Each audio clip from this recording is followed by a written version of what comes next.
రాజకీయ కోణంలో చూడొద్దు. Andhra Pradesh will speak in Telugu 5 minutes. आपकी बात आ गई है, please बैठ.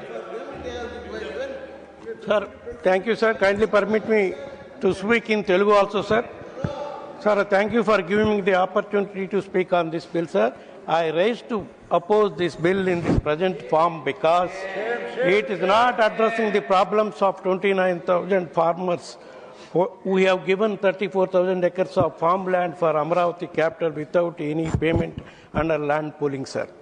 Sir, గత 7 సంవత్సరాలుగా ఎదురు చూస్తున్న అమరావతి అభివృద్ధి చేసిన ప్లాట్లను 29,000 మంది రైతులకి ఆంధ్రప్రదేశ్ ప్రభుత్వం ఎలా ఎప్పుడు ఇస్తుందో అనే దానిపై క్లారిటీ లేదు సార్ ఈ బిల్లులో. Sir, and second thing is it's not defining that what constitutes capital and what is the definition of capital, sir? Our constitution mentions only capital of the country, sir.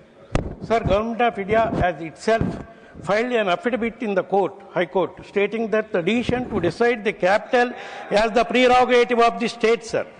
On what basis Honorable Home Minister is moving this bill is my question, sir.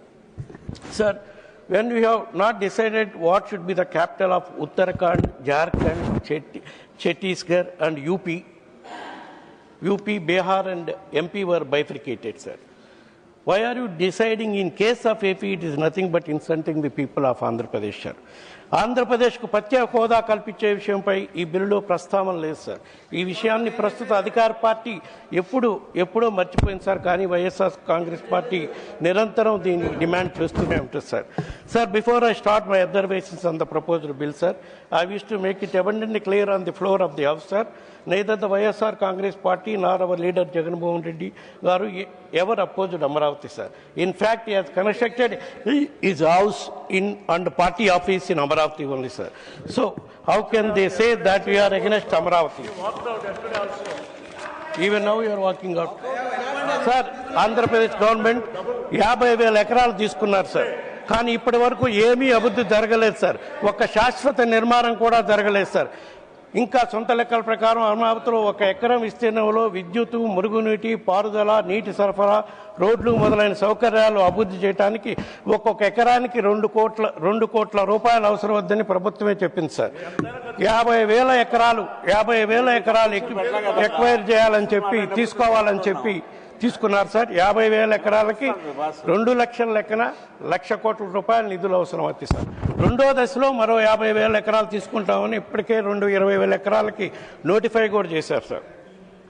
మరి ఈ 2 లక్షల కోట్లు అంటే 50,000 ఎకరాలు ఇదివరకు తీసుకుంది, మళ్ళా తీసుకోబోయే 50,000 ఎకరాలకి ఎకరాకి 2 కోట్ల లెక్కన సుమారుగా 2 లక్షల కోట్లు ఈ ప్రాంత అభివృద్ధికి కేవలం ఇన్ఫ్రాస్ట్రక్చర్ ఫెసిలిటీస్ క్రియేట్ చేయడానికే అవసరం అవుతుందని, ఈ కొత్త రాజధానిలో నిర్మాణానికి అవసరం అవుతుందని చెప్తున్నారు సార్. దీనివల్ల కొత్త రాజధాని భావన వచ్చినప్పుడు చేసిన ప్రాథమిక అంచనాల ప్రకారం ద్రవ్యోల్బణం మొదలైనవి కూడా కలిపితే ఈ మొత్తం ఎంత పెరుగుతుందో కూడా ఆలోచించుకోవాలి సార్. దీని మీద కేవలం వడ్డీలకే సంవత్సరానికి సుమారుగా 20,000 కోట్లకి భావితరాలు పే చేయాల్సి వస్తుంది sir. Sir, look at how much present AP government invested after ruling AP for 7 years, sir. So far in 7 years, just 8,000 crores as they have spent on Amravati, sir. If you can invest just 8,000 crores in 7 years, imagine how much time you will take to invest 2 lakh crores. How would be this 2 lakh crores multiply after 25 years, sir? Sir, కేవలం 2 సంవత్సరాల్లోని ప్రభుత్వం ఆంధ్రప్రదేశ్ దాదాపు సుమారుగా 3,40,000 కోట్లు అప్పు చేశారు sir. ఇప్పుడు రాజధాని నిర్మాణం పేరుతో 2 లక్షల కోట్లు అప్పు చేస్తే ప్రతి పౌరుడి తలపై 36,000 అప్పు భారంగా తప్పనిసరి చెప్పబడుతుంది సార్. ఈ నిర్లక్ష్యమైన అప్పులు ప్రయాణం ఇలాగనే కొనసాగితే 2029 నాటికి మన రాష్ట్రం సుమారు 14 లక్షల కోట్ల అప్పుల పర్వతం కింద నలిగిపోతుంది సార్. అంటే ప్రతి పౌరుడిపై దాదాపు 2 లక్షల వారసత్వగా మారబోతుంది సార్. ప్రజలకు అవకాశాలు, ఉద్యోగాలు, భవిష్యత్తు ఇవ్వాల్సిన ప్రభుత్వం ఆంధ్రప్రదేశ్లో పుట్టబోయే ప్రతి శిశువుకి సుమారుగా 2 లక్షల అప్పు వారసత్వంగా ఇచ్చే పరిస్థితి వస్తుంది sir. Sir, secondly, there is not even a single permanent building, sir. All are temporary structures. Sir, in the last monsoon, the entire Amravati was flooded and inundated, sir. It is a fact. There are video recordings also, sir.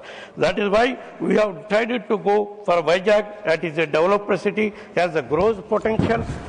and can compete with Hyderabad, Bangalore and Chennai. That is why you wanted to create three capitals, Vizag as the executive capital, Kurnool as judiciary capital, as per the Sribag Pact, and Amaravati as legislative Please capital. conclude. This clearly indicates that you are not against Amaravati, sir. Sir అమరావతిలో నిర్మాణం అయ్యాను చూడండి sir, Delhi, Calcutta, Bengaluru, చెన్నైతో పోల్చుకుంటే ఎక్కడైనా సరే సుమారుగా నిర్మాణం అయ్యే చదరపుగడికి 4,000 నుంచి 5,000 రూపాయలు ఉంటుంది సార్. కానీ అమరావతిలో ప్రభుత్వం ఇప్పటి వరకు ఫైనలైజ్ చేసిన టెండర్స్లో సార్ ఫస్ట్ స్క్వేర్ ఫీట్కి 12,000 రూపాయల నుంచి 13,000 రూపాయల రేట్లు ఫిక్స్ చేశారు సార్. ఉచితంగా ఇది కూడా సార్, ఉచితంగా నీరు, విద్యుత్ ఛార్జీలపై రాయితీలు ఇచ్చిన తర్వాత ఈ వ్యయమంతా కూడా ఈ డబ్బు ఎక్కడికి పోతుంది సార్? ఈ డబ్బు ఎవరి జోలులో వెళ్తుంది సార్? ఇది అవినీతి కుంభకోణం కాకపోతే प्लीज सब कंक्लूड करिए उनका next. Jai Jagannath sir. Niranjan Bishi. Thank you sir. First of all I support the Andhra Pradesh Reorganization Amendment Bill 2020.